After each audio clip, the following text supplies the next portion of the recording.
Go. Are we on? There you go. Hello and welcome to episode 69 of Penny Red. I'm Daniel Hodges. And I'm Shaun Hayworth. And we are coming to you today from outside our regular environments. I'm in the outdoors. I'm in space. They've decorated space very tastefully. That is the only photo we have hanging in our entire house. We've lived here for 2 years and we kept going, we'll hang up a bunch of stuff after we paint, and that's the only thing we ever hung up, and we never got to paint, and now we're thinking of selling the house. So yeah, I'm not. Well, now you'd have to take down all those personal photographs that all those home. My mother is in love with home shows, so whenever she comes and visits us here, there are a million home shows coming, and they always talk about depersonalizing your home in time for sale. So you won't have any trouble with taking down personal photographs because you don't have any. That's right. Other thing I learned from watching those design shows is that you need to make sure that your art is proportional to the space you're hanging it in. And I have to say that in this particular case, that photograph is far too small for what is the apparent size of your wall. That wall is actually really, really huge. And yes, that it's like a postage stamp almost. It is. Well, especially since it's so far in the background. Yes, yeah. Well, that's wide angle. That's the perspective you see with the wide angle lens. That's right. How boring do you want me to be about photographs and by focal length and stuff? You know what? I used to work in a photo lab, so. Oh dear. Yeah. So you got lots of photograph snobs coming in and talking about the exposure and all that sort of thing, did you? Yep. And then I had to explain to them why their photos scan the way they did. Yeah. Why didn't it scan it through 4x6? I can't explain how pixels work to you, dude. That must have been a trying time. Anyway, I'm outside today because it's Farmers' Day, and not that means that I should be outdoors, but the provincial government gives you the opportunity as an employer to decide whether you're going to give your employees a day off on Farmers' Day, and because of the place that I work is rural, we get that day off, so it's good. So my son went off to school this morning and I didn't, but also because I felt that sitting in my basement in my quote-unquote studio when everybody else is out at Origins enjoying themselves was too much for me to bear, so I thought I'd come outside and see if that lifted my spirits. So have you been to Origins before? I have not. 1 second, I think my son is trying to that's get knives okay out of the drawer. That's fine. You go ahead. You go deal with him, and I'll talk to people here about Origins. If anybody actually listening in at the moment, looks like we've got 0 viewers, but today it'll be of no interest to people listening to the audio of this, apart from when I see them pop up. But if anybody is out there listening and wants to write something, then we may from time to time take a question from the floor. So yeah, Origins started today. I noticed a whole bunch of posts online of people doing fun stuff at Origins, and I've been to Origins and to Gen Con, and if I were going to rank them, I would say probably that I preferred Origins, maybe. There's not a lot in it, but I don't think Gen Con is too big. When I hear somebody say that convention is too big, then I just think of that black dude in the Senate who's saying something is too damn high. And I think to myself, how can it be too big? Like, I understand some people are agoraphobic, and so that can be a problem. But, I mean, a convention of any sort of size, I think, is good. Now, you get the personal touch. You can be assured of quality, like Big Bad Con, for example. Like, Yes. Shaun is very hands-on with every aspect of the convention, and there's not a loose screw or a bump in the carpet anywhere. It's all immaculately turned out, and the quality is very high. On the other hand, if you go to a large convention like, say, Origins or Gen Con, then there's something sort of about the thing itself. Whether you're in a game or not, just seeing a whole bunch of sort of gaming people all milling around in the same place at the same time, which is, I mean, it's not like going to Mecca or anything. Where, you have to do it once in your life, but I think as a game, that's right. That's the gamer's Mecca. And so, yeah, I mean, I endorse both of them. I mean, if by any chance you're listening to this and you're thinking about going there in the next 24 hours, it's a very small window. We're talking to possibly 0 people here, Shaun, but yeah, I mean, I would suggest going. If nothing else, just for the experience of being around to get an idea of the scope Right. of the hobby, right? Yeah.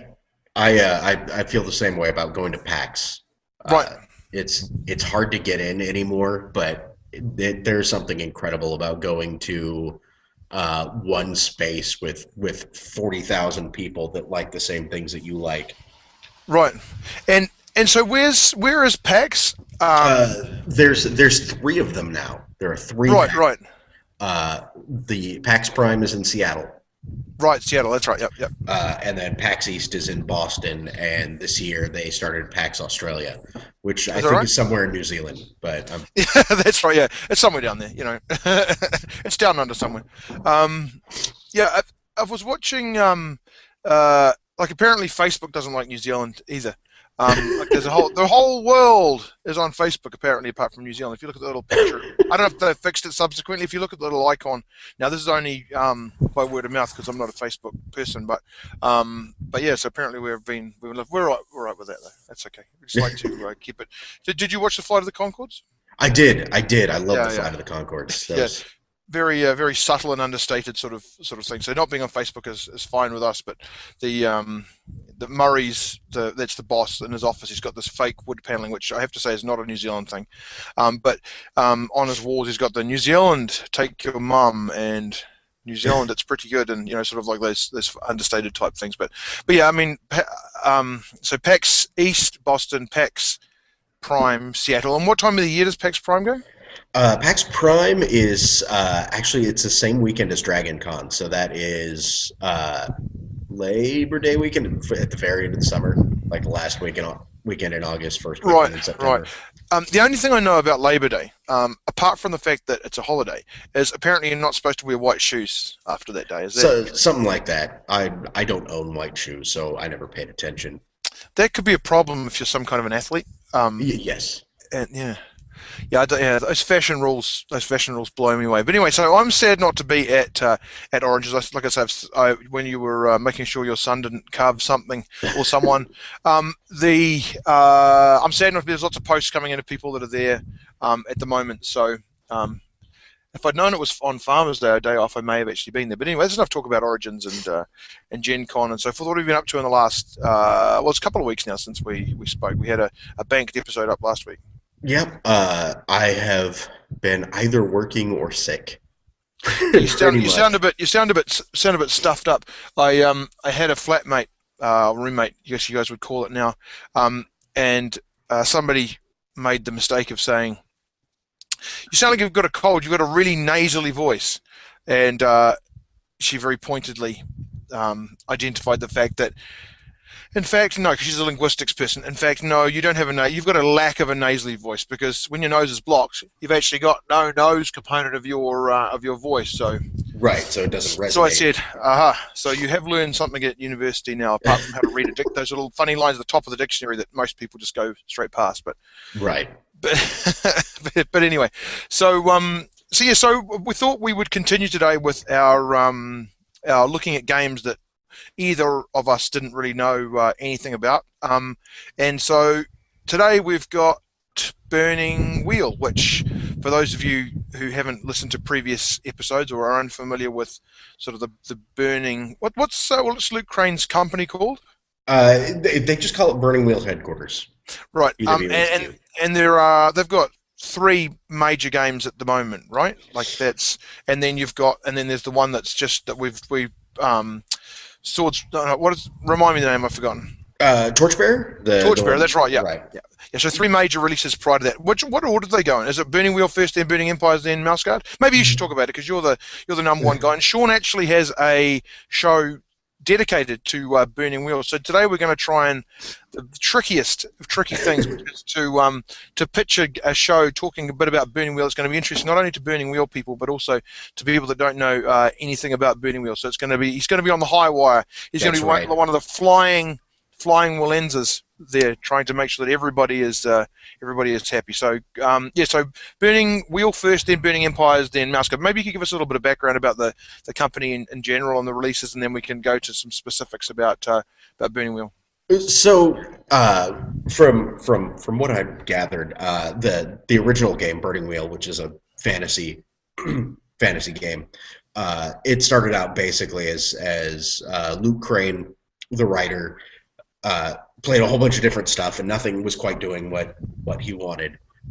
And he did the thing that all people who get frustrated with how things are do, and made the thing that he wanted to play. Right. So the current version, this nice big golden red hardcover here, is Right. actually the third edition of the game. Right. The original Burning Wheel Classic I never played.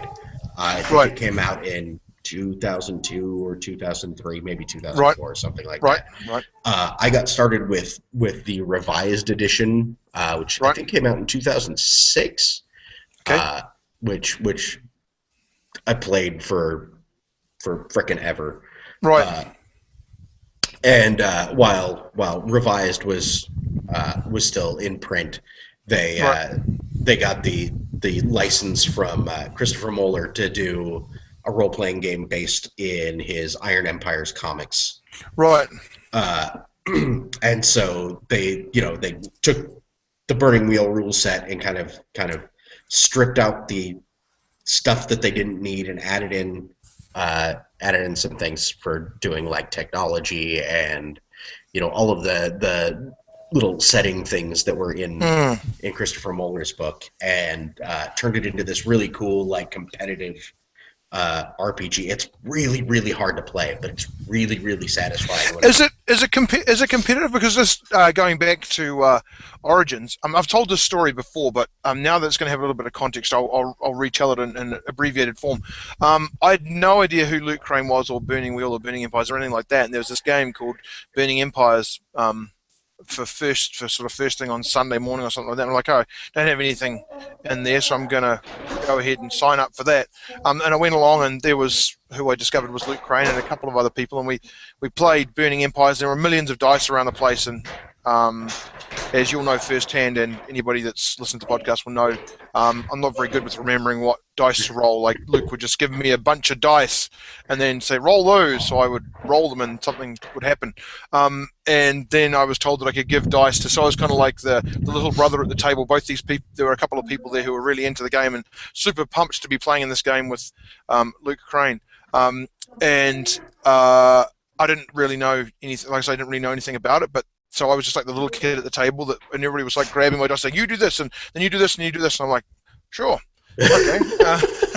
And I was desperately trying to keep myself out of situations where I would have to roll the dice for anything, so that I wouldn't further annoy these guys who were really into it. I mean, the game went really well, and we had a great time, but yeah, to this day I couldn't think about. I couldn't tell you how to play it, so that's kind of why we started with Burning Wheel here. There's some things about Empires that are hard to get your brain wrapped around, like the entire firefight system, because it's not about like my dude hits you or shoots at you. It's about my entire army comes out and then start handing out dice and be like, all right, I have this extra die that goes to you, and that means you get to shoot somebody and you get to go blow up that bunker or that kind of thing. But yeah, it's not to get off on a tangent here, but I'm going to get off on a tangent here. Go ahead. It's Farmer's Day. That's right. I even got my farmer hat on. Pump hat on. I'm going for redneck chic today. Just chic, Sean. That's just called chic. That's right.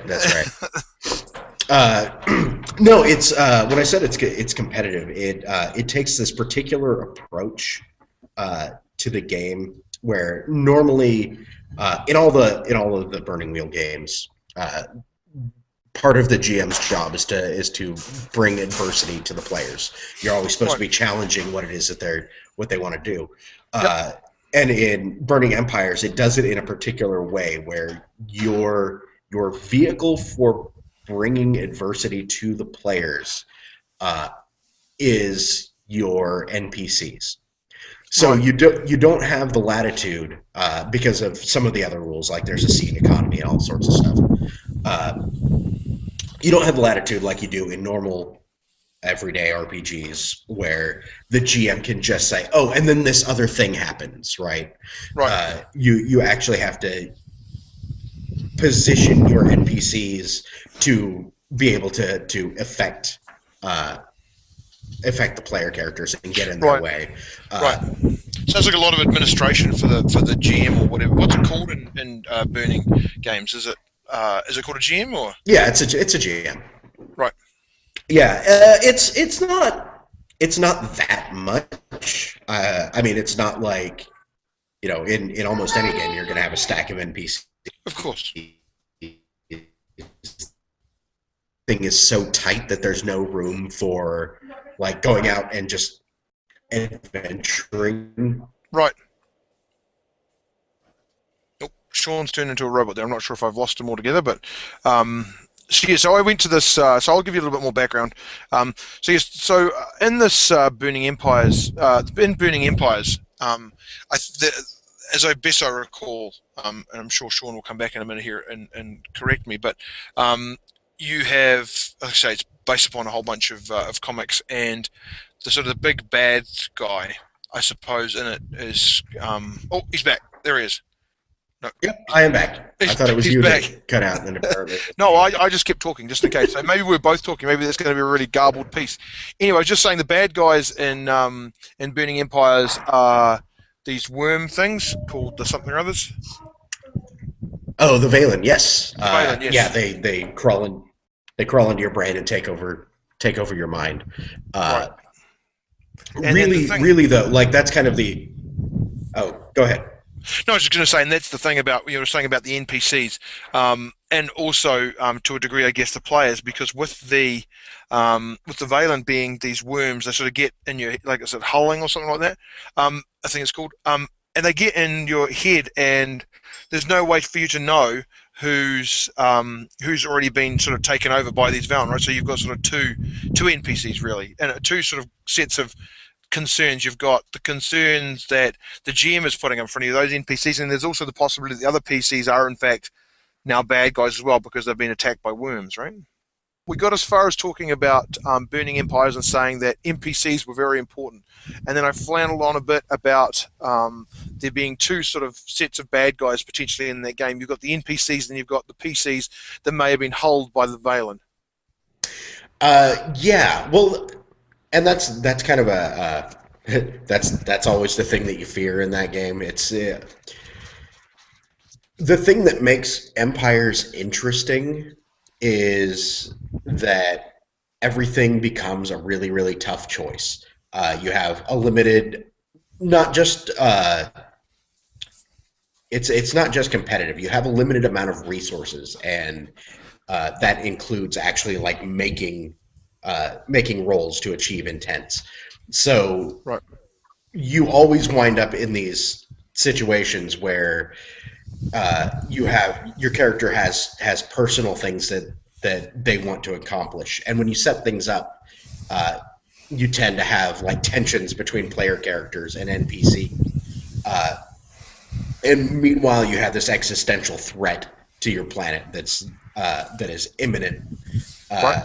So, when you have, in most cases, 3 dice rolls Right.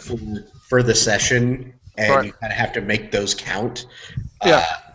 that becomes important. And when there's a threat of getting, arrested, hauled off to a medical facility, and then having a worm stuck in your face, Right. that sort of thing becomes even more important. You just have Right. to make a lot of important. So somebody actually does get taken away and gets a hole drilled in their head? What's that? Somebody gets taken away, or do they have like a porter drill where somebody can just kind of come up behind you and like drill a hole and quickly stick a worm in and then put the hair back?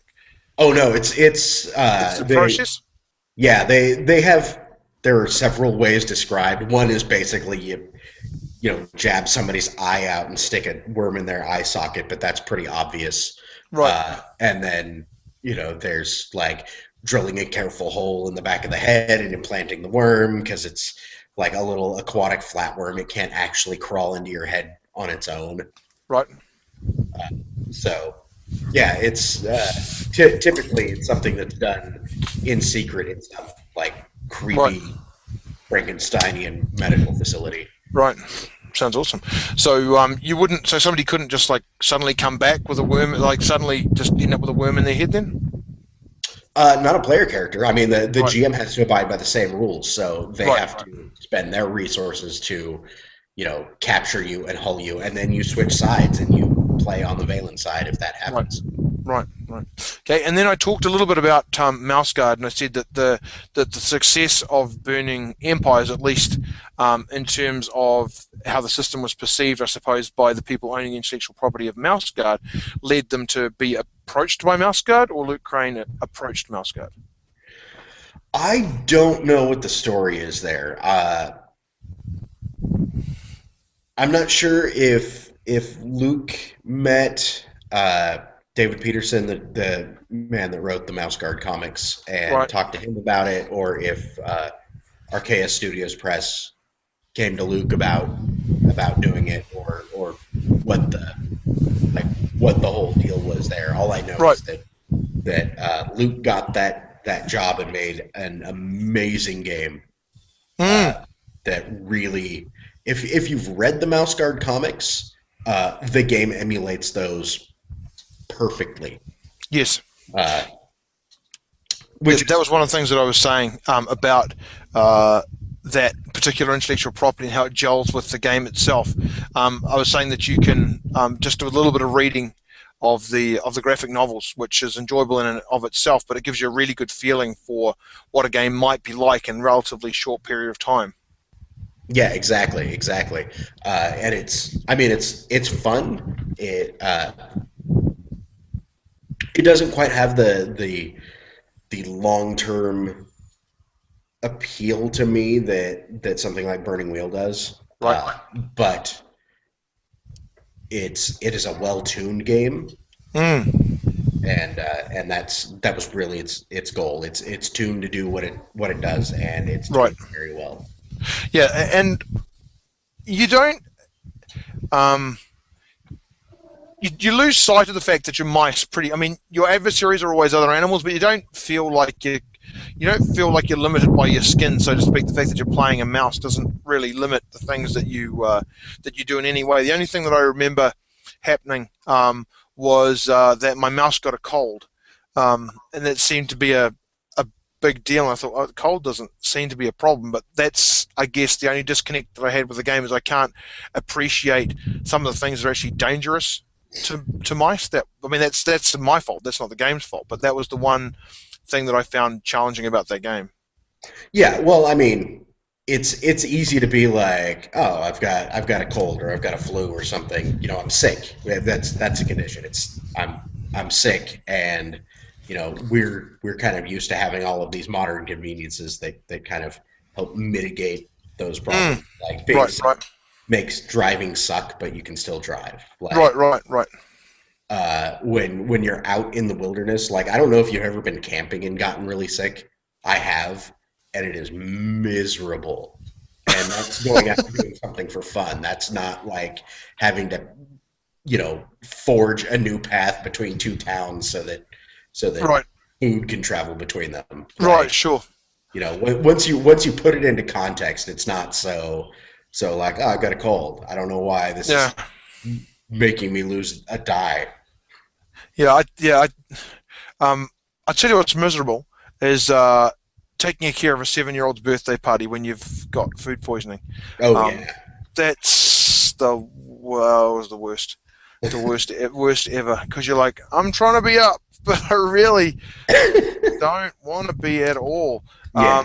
So I just was feeling totally wretched, but having to have my party smile face on, and my wife was actually sicker than I was, so she was at home, and I was just like, well, there are 20 kids coming, and the fact that I'm sick, it's not important right now. Yep. So it just soldiered through. But yeah, okay. So I guess to a degree, I can sympathise with a mouse getting a cold. But yeah, anyway. So after my scintillating conversation I had with myself for half an hour there, or however long it was, to the real meat and potatoes, which is Burning Wheel. So go ahead, Sean, do it. All right. So Burning Wheel is a. I'm bringing up these questions because we talked about this before. What's Yes. important to talk about? Yeah. We've got a little list, which is a list in progress, and anybody that's listening out there can feel free to think if there's any questions you think we might have missed that you want to add to it. But so we're going to run through a series of questions and add to and take from as the weeks go by. But so, what was our first one? You've got it there. The first one we have is length of character creation versus life expectancy. Right. I'm not sure if we should take these in order exactly. Yeah. Just maybe in what makes the most sense order. But you're the first ones doing them, so you go ahead. You make an order for us. Okay, so let me first say, so the book is very Yeah, pretty. Sean's holding up a book. It's like digest size, I think it is, but it's probably about an inch and a half thick. I'm not sure what sort of paper it is, but I'm going to guess is it like 400 pages or 500 pages or something? 600 pages, including the indexes. Right. The important thing I think to remember, I mean, I always fawn over it because it really is like you pick it up and you're like, oh, that doesn't feel like a role playing game book. That's right. Yeah, it doesn't look like it at all. No, you're right. Uh, it's this can run entire campaigns by itself for years. Right. So no requirement for supplements to have a fully realized campaign. Right. Okay. There are supplements, but for $25, this thing I have literally run a campaign that lasted 50 something sessions. Right. I think I had one custom monster that I made in the entire thing. Right. Everything else came straight out of the Right. book. Right. And I think that's important. Most Yes. things that you find they'll either split up like, oh, you need the player's book and the GM's book and the book of monsters. Yes. Yeah. Or even things like the Dresden Files. You only need one book to play, but there's an entire hardcover, huge setting book that goes with it. Right. Right. You know, and this thing, it's a really nice book for $25. Yes. Pretty much can't beat that.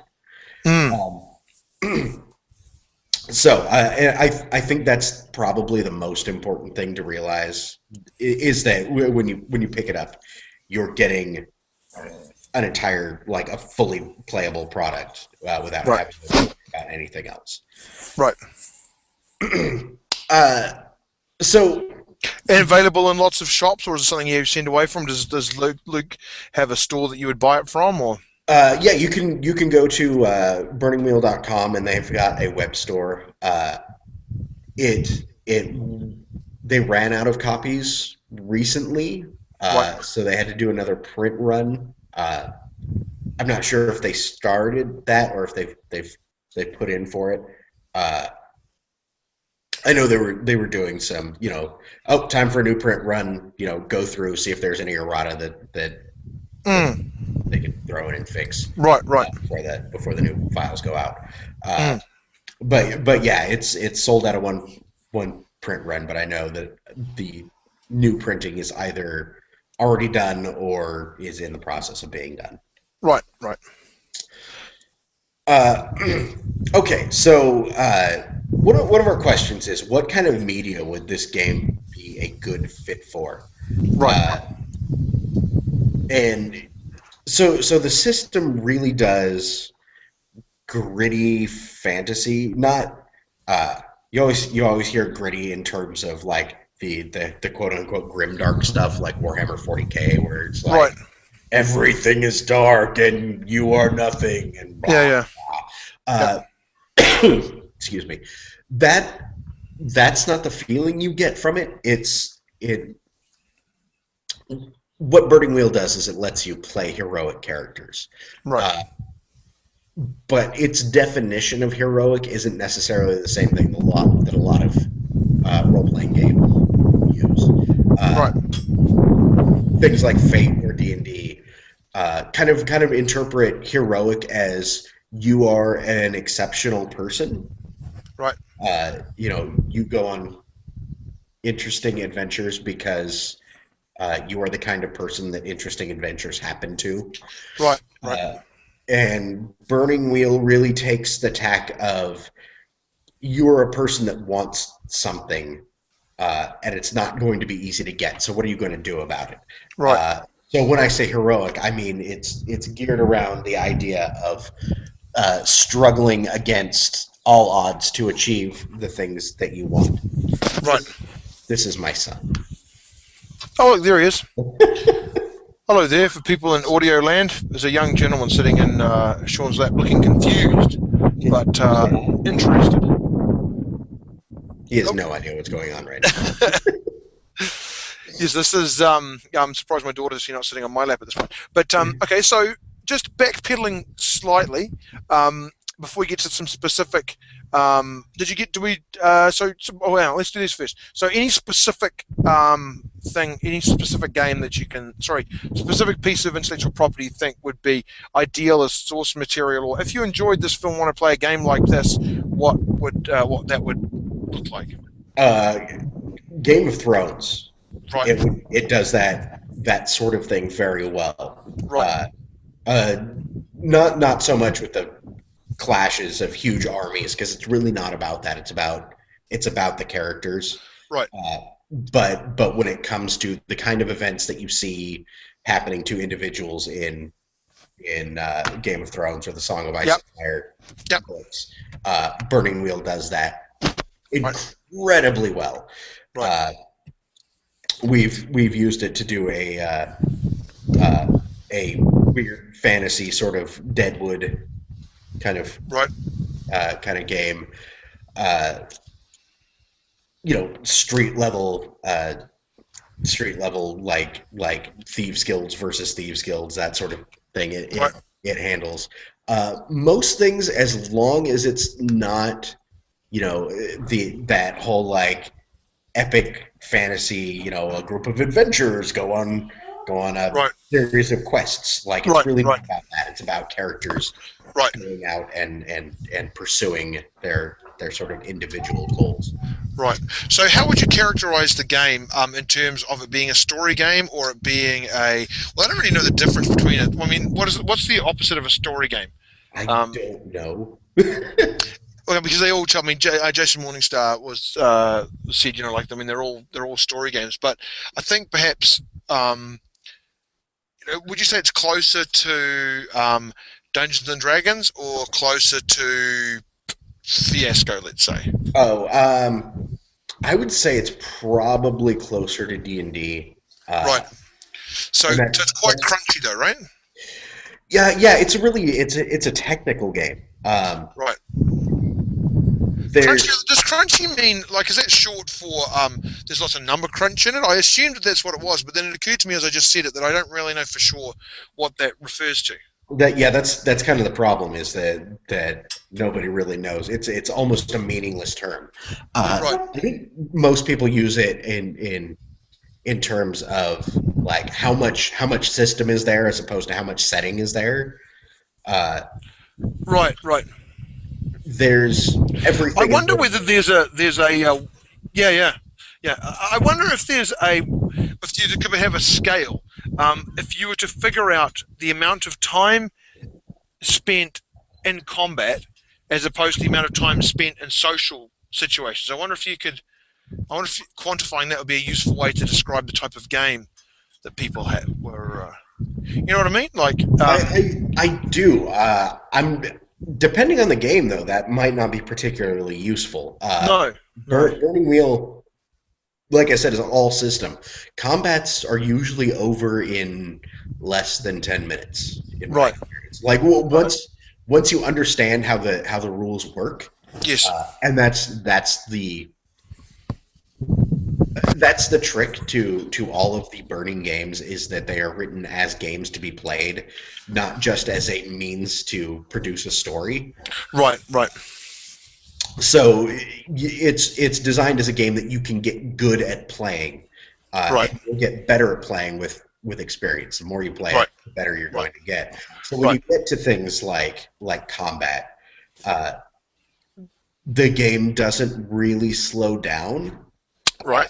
it doesn't take very long. Things tend to end unexpectedly and quickly and somewhat ugly. Right. Uh, but it also mechanizes social interactions.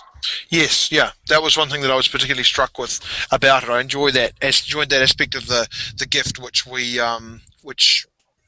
played together at Big Bad Con in October of last year. That I liked the emphasis on the social interaction. Now that may be more a product of setting um, rather than of system, but yeah, talk a bit more about that. So the the the main the main thing when we talk about the social conflict system, and I apologize for my dogs going absolutely nuts outside. They're stupid. It's not a problem. It's Farmers Day, man. We're just I enjoying the know. outdoors. Well, I'm enjoying the outdoors. Uh, Your dogs are enjoying the outdoors. so the Duel of Wits system is a really good. It's not designed to emulate the realities of talking to another person.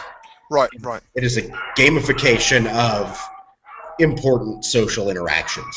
right. Uh, That's often a thing that I find in the games that we play. One of my regular gaming group is like when it comes to fighting, you says, my guy's going to fight, and that's fine. You can just resolve it with the dice. But it's really difficult. I don't think that it's possible really to really accurately do a social interaction, because if the player themselves doesn't have the social skills to achieve what their character could conceivably achieve, then it's very difficult to carry that off and it takes to carry that off in a meaningful way. There's no way that you can make your words match um, with how eloquent your character could be based upon the stats that you've given them.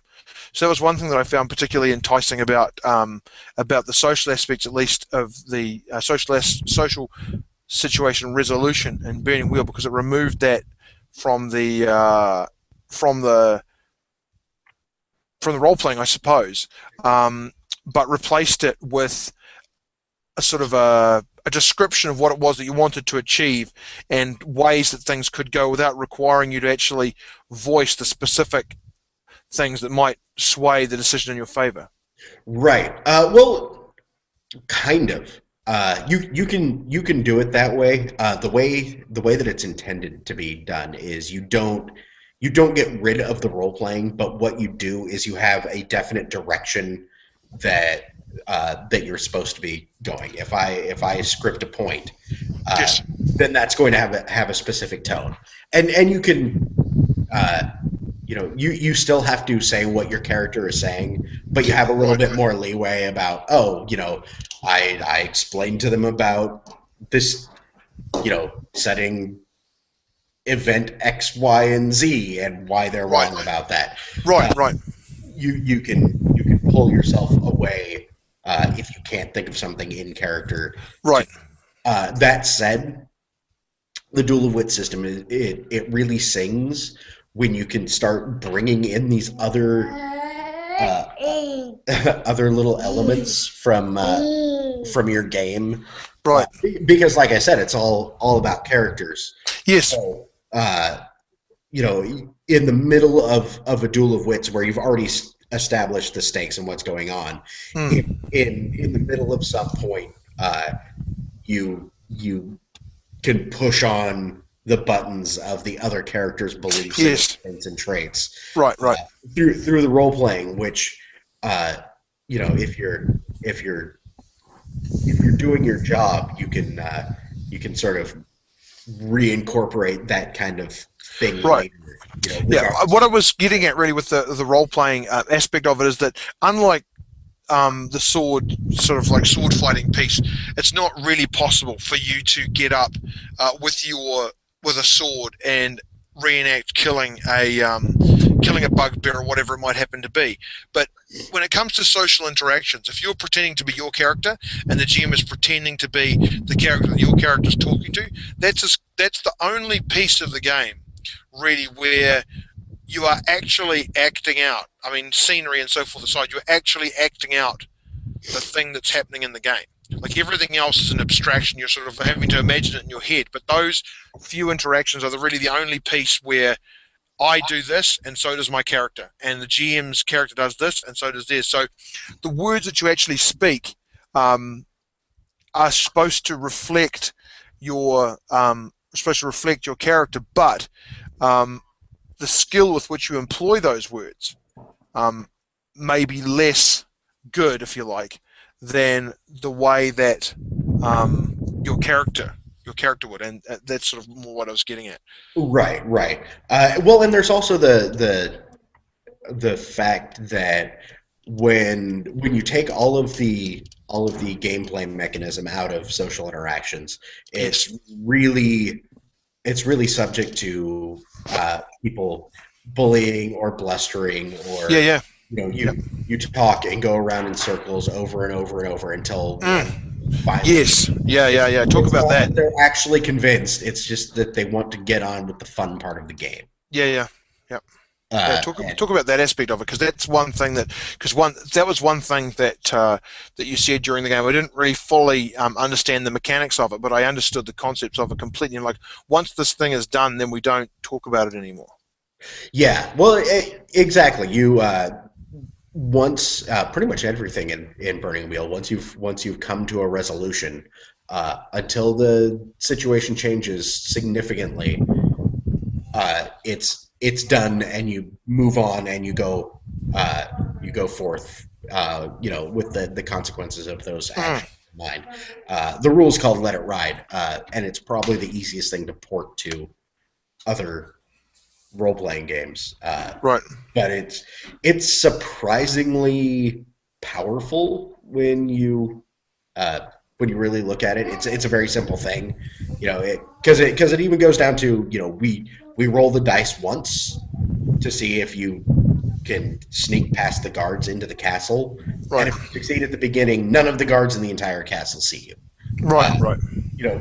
Providing that's kind of the intent. I mean, Right. I mean, and it also gets you past that whole, like, do I have to check? Do I have to say that I'm checking with my 10-foot pole for traps right, exactly. every 10 feet? Yeah, because that's not the kind of game this is. You don't need to check for traps. Really, you just want to get to the vizier's chambers to stab him to death in his sleep, right? Right. So Okay, yeah, so- that's one of the strengths, and combat works the same way as the social interaction too, Right. which is it's a scripted system, and When you say scripted system, what do you mean? so the way the scripting conflict resolution works is each player involved in the conflict has a sheet with a list of different moves on it. For social interactions, it'll be things like point or rebuttal or incite. For combat, it'll be things like a strike or a block, or an avoid, or throw an object, or something like that. Right.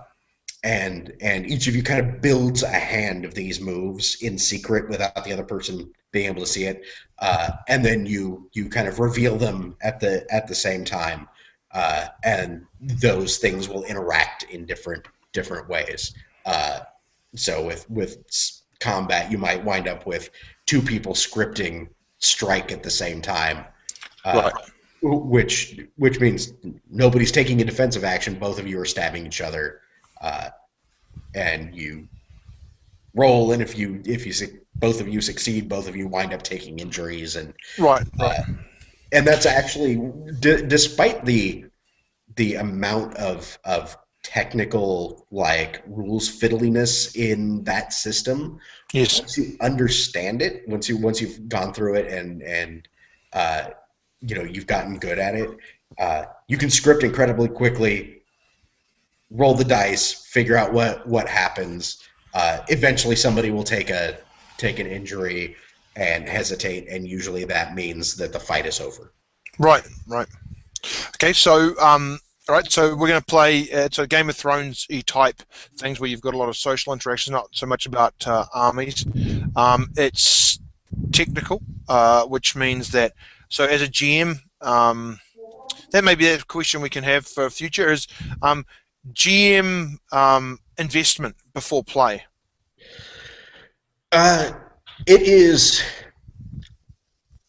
moderate to light. There are some people that say that Burning Wheel is kind of a wind up game, like you let the people characters write their beliefs, which is kind of what drives the player characters.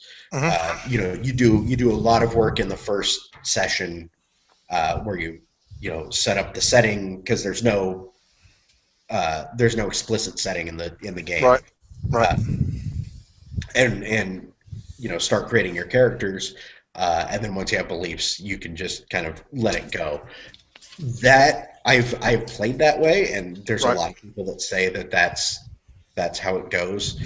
I find that to not be the case, and I think Luke would probably agree with me.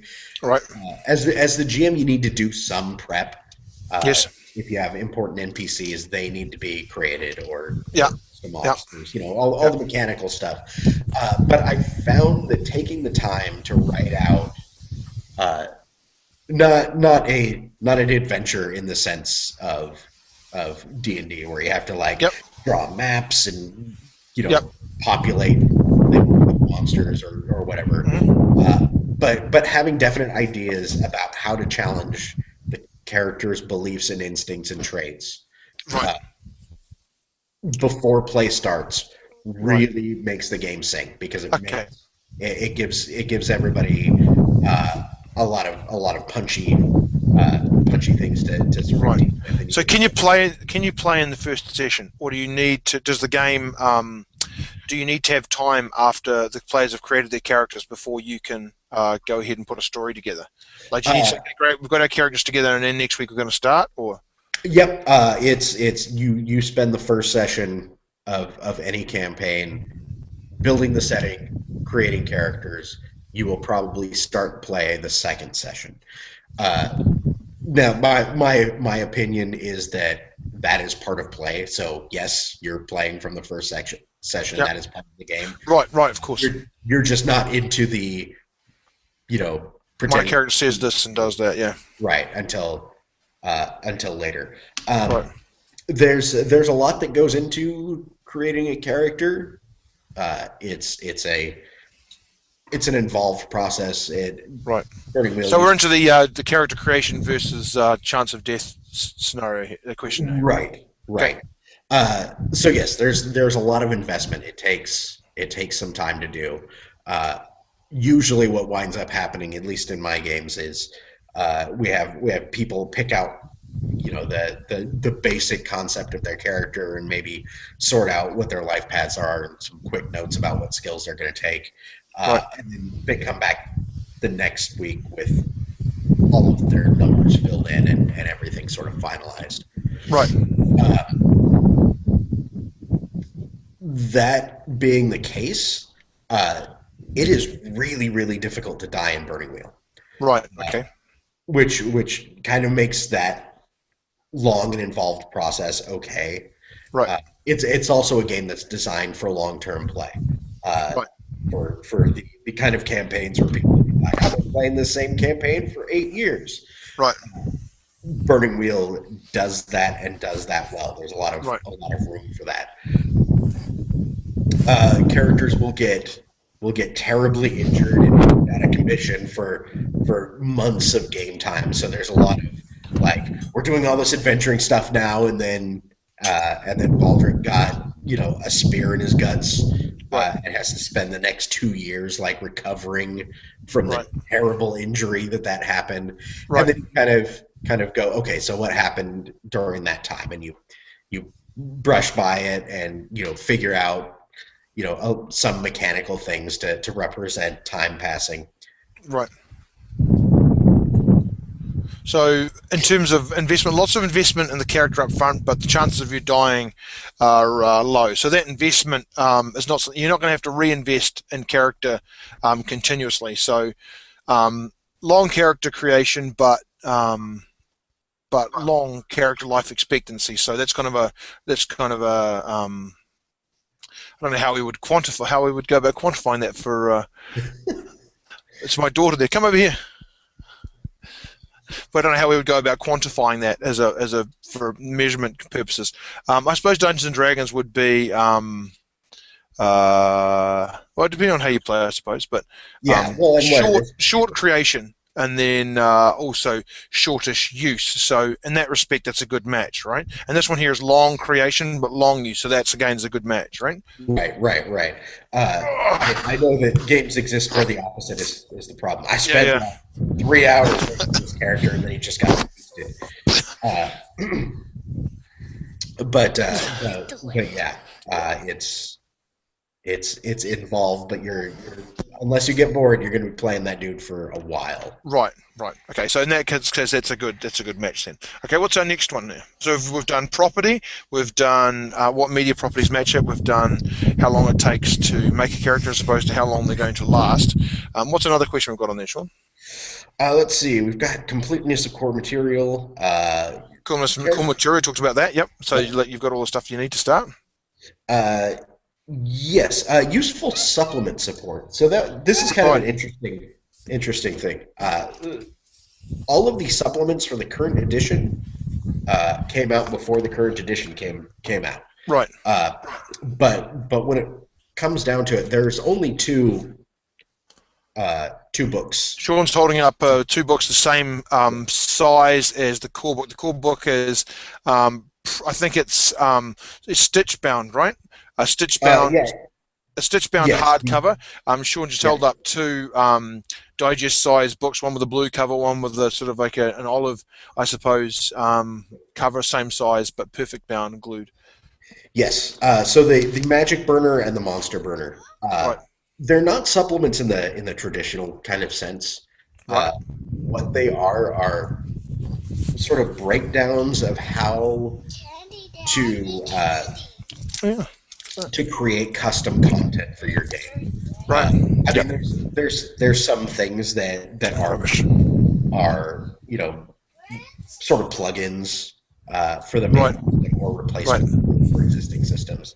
The Magic Burner is kind of the epitome of that. It has several different ways of dealing with magic in your campaign. right. Uh, So is it high magic or low magic, Pinwheel? uh, it's it's kind of medium in my opinion. It's Right, not high magic in the D&D sense where everything is magical, right? right, right, You know, wizards are kind of a dime a dozen. right, But it's also not uh, uh, it's not by default low magic in the Song of Ice and Fire sense where right. you will never see a wizard, and the fact that one character has three dragons Yeah, is crazy and bizarre to the point of being a huge major plot point. right, Um, it's it's very Tolkienish right, by default. Wizards exist, but they're kind of few and far between. right, Excuse me. And then there's uh, sort of a pretty standard like pick out the spells that you know and whatnot system to go with it. The Magic Burner has some replacements for that. right. There's one that's more of a free form system, a little bit like I don't know if you ever played Mage. Yep. I On may one, have played an odd game of Mage here and there. Yes, I'm very familiar with Mage. Yep.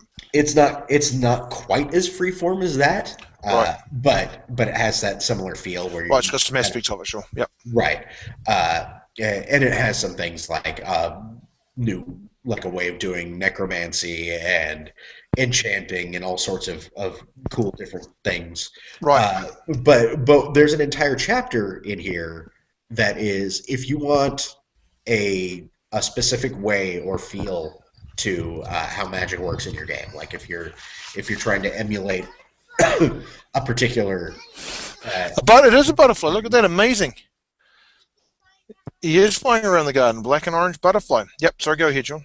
If you're trying to reproduce a system from a particular media property, Right, or you just have an idea that none of the existing stuff seems to fit.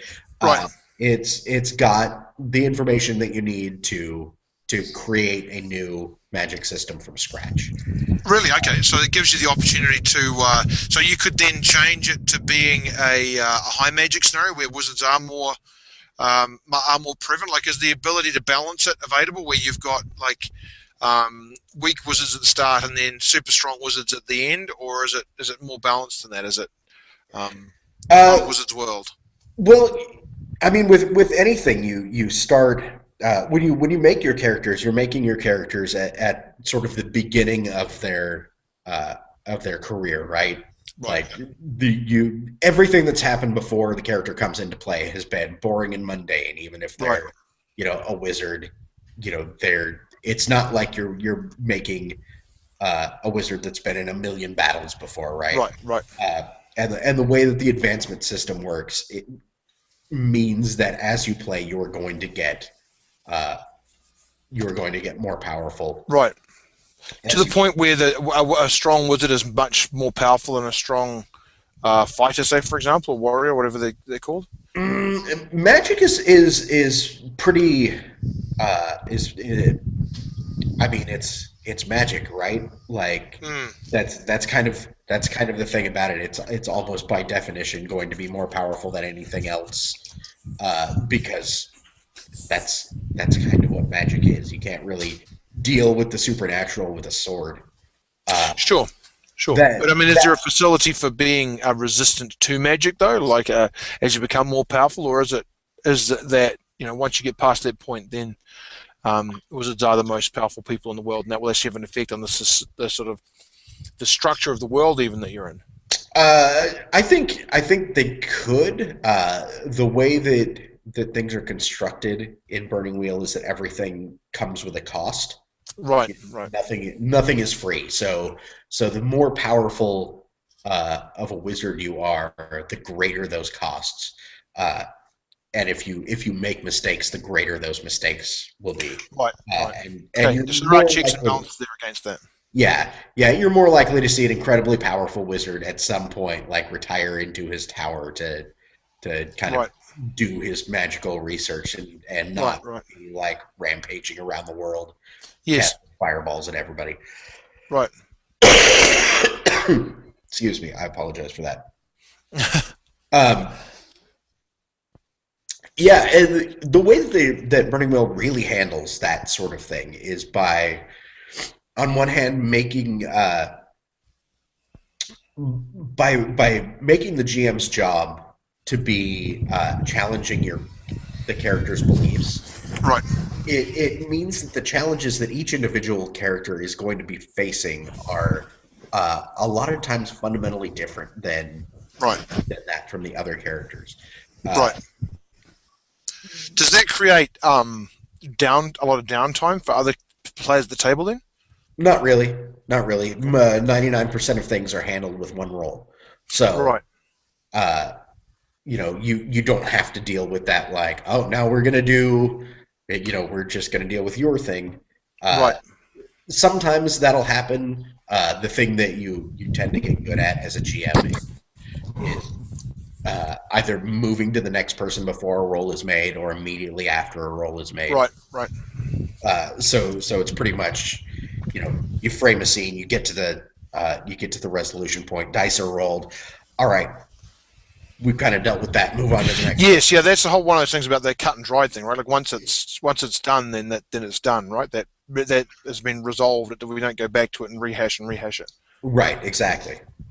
So things are always moving forward, Yes, and a corollary to that is that even if you fail, number one, what failure means. It's right. Yeah, yes, the stakes are set ahead of time. exactly, and then yeah, the failure should never just mean that you're roadblocked. Yeah, yeah, So the exactly. game Yep. is always moving forward, and even if Yes, you're switching from one person to another, yeah, then then yeah, it should things should move pretty quickly. Yeah. Uh, And that's an idea that I like to employ in whatever game I'm playing as well. I think that when you reach for those dice, or somebody reaches for dice, we should have the stuff set up ahead of time. Like, if you succeed, this happens. If you fail, this happens. right. But I'm also working. I'm still working on something at the moment, and one of the things I'm incorporating is, but if you choose not to do anything, then this happens. Yeah, that's kind of an interesting thing. I've never really dealt with uh, choosing to do nothing. Yes. Uh, I like uh, I like to put things in terms of uh, if you uh, you know you're never going to have a good choice. Like there's I'm kind of a jerk that way. Like you can save your friend, but then this sword that you've been spending the last like 3 weeks trying to track down is going to fall into a ravine. Right. Right. Never get it back. Right. Right. Right. That's that sort of thing, like high stakes stuff. But yeah, I've never thought about like what do you do if uh, If you don't like the sound of either one of those things, like, you get to the point, right? Like, this is all part of the thing about keeping a game going forward. If you decide to do this, this happens. If you decide to do that, that happens. You don't like the sound of either of those, well, then this happens. right. Right. Yeah. No, most of the time, in Burning Wheel, there's kind of an implicit if you sit there and don't do anything about it, then the person that's trying to act against you is just going to win. Right, Uh, right. so I guess I never thought about it as an explicit thing. It's just if you don't resist, the other guy's getting there in 10. Yeah, but along what I also am sort of driving at with that is, you get up to the thing, you get to the door, you've put your, you figured out you're going to try and pick this lock. Just say, for example, it's a bit mundane, but let's just say we're talking about that. You get there, like, you're getting ready to go and pick the lock. You make it up to the lock, and then you look at it and go, "Oh, well, hang on a minute. What I could do is I could actually take a seat and I could, pry this thing loose." Well, unless that's something that is unless there's new information, like you say, with Burning Wheel, unless there's new information, then then you've got to choose one of those two. You can't then go back and redo it again because that moment will have passed. Delicious hot dog. Then that moment will have passed, and you can't. There's no.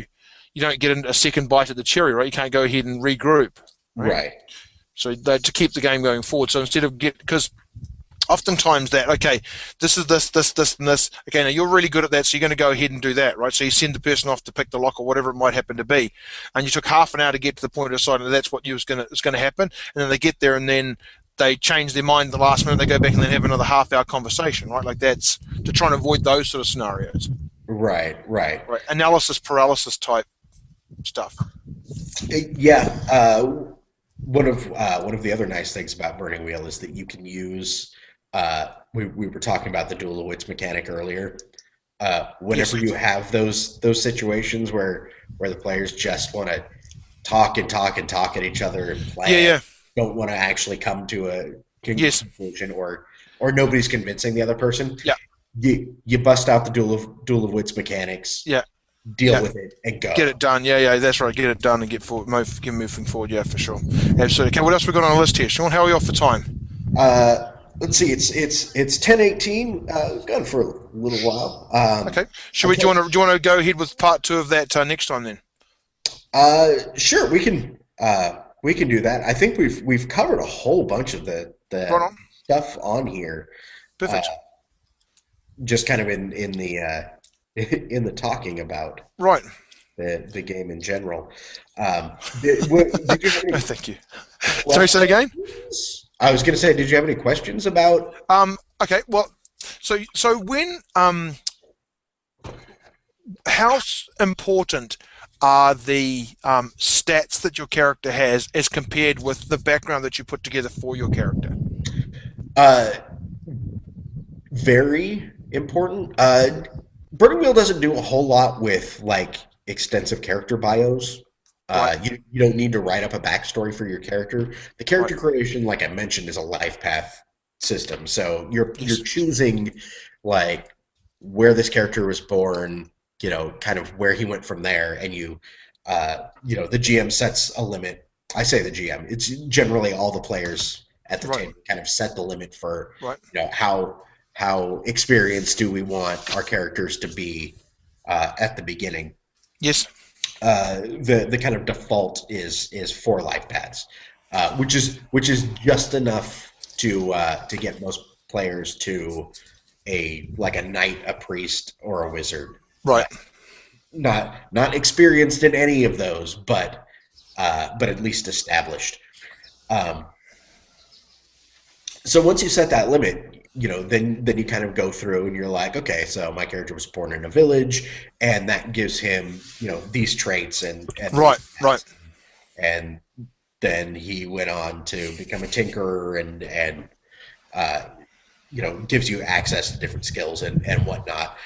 So by nature, your characters are kind of uh, a result of what they have been doing, right. and it builds a framework of a backstory Yes. for Yeah, I you. was going to say, And yeah, sounds like it.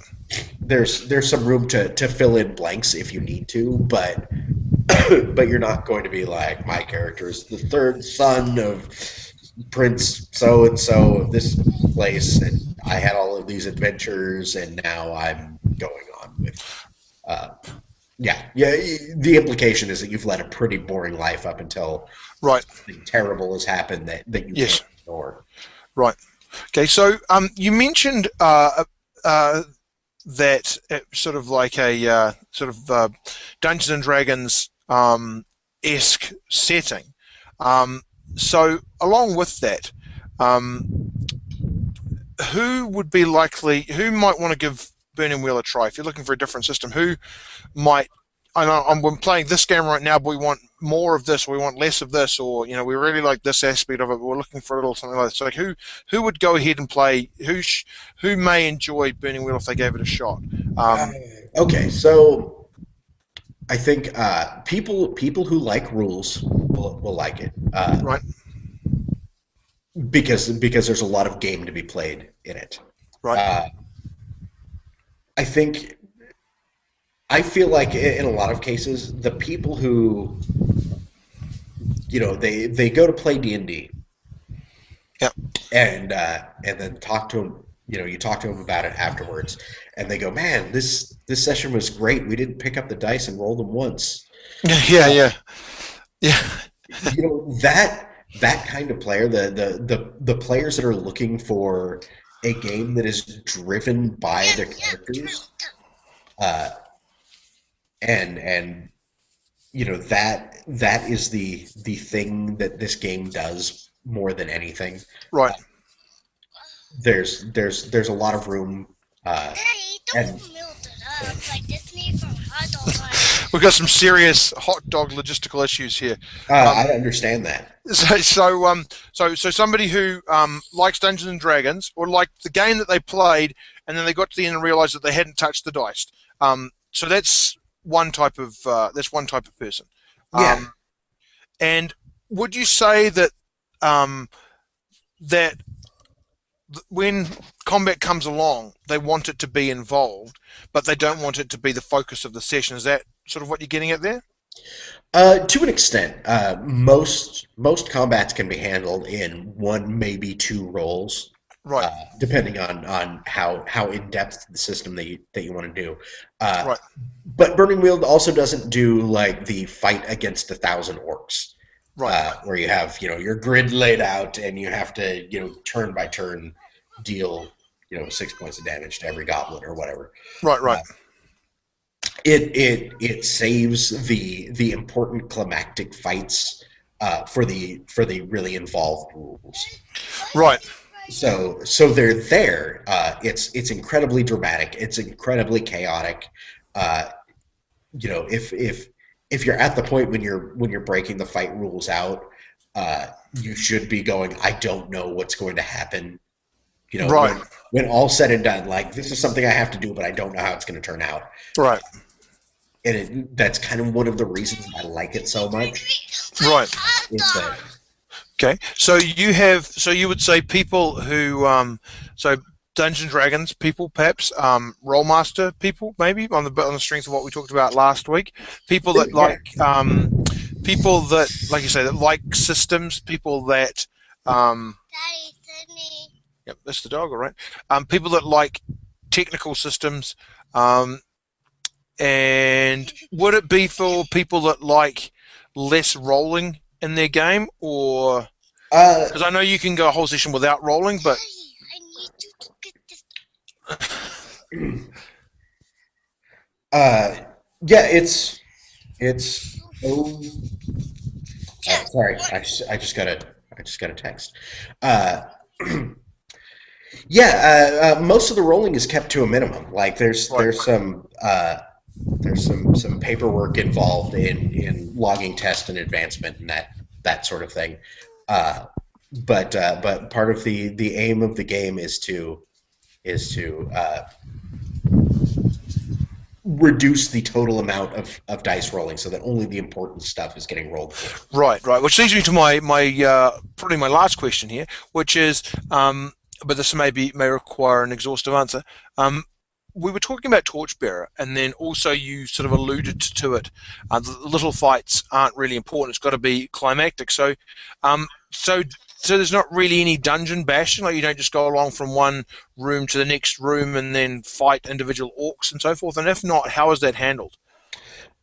Generally, I mean, you kind of have to think in terms of what the overall goal that you're trying to achieve is, right? Yes. Your ultimate intent. If if you know that there's some object in the bottom of some deep dark dungeon, uh, then you can do a little bit of dungeon crawly stuff, but not to the extent of needing to have like a detailed map or like I said, populate it with monsters or anything. At some point, monsters are just obstacles and Yes. traps or you know chasms or waterfalls are just obstacles to be overcome.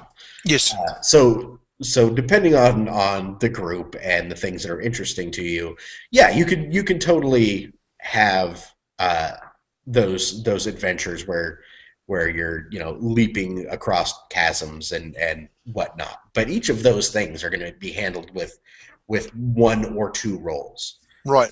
Right. If there's a an adventure that was in this book, The Adventure Burner, Right. which was the last sort of supplement for the revised edition Right. before the gold edition came out. There's an adventure here called Thelon's Rift, which is it's a straight up dungeon crawl. Right. There's a orb of magical power at the bottom, and a handful of obstacles along the way. Right. And the entire map of it takes up a quarter of a page in a digest sized thing, and then there's some descriptions of sort of what standard failure consequences would be for not for failing rolls to like get Right. past the bridge that's spitting water at you. That Right. Right. Right. uh, and usually it's if there's monsters, they're the result of some failure, so some roll that's been failed. Oh, you fail this roll, then you're going to run into the web of the giant spider. But the Right. giant spider is just an obstacle. Once you Right. get to that, you make one roll to get past it and then move on. Right. Maybe like if you really want to, you can sort of set up the boss fight at the end and Right. break the fight mechanics and deal with that.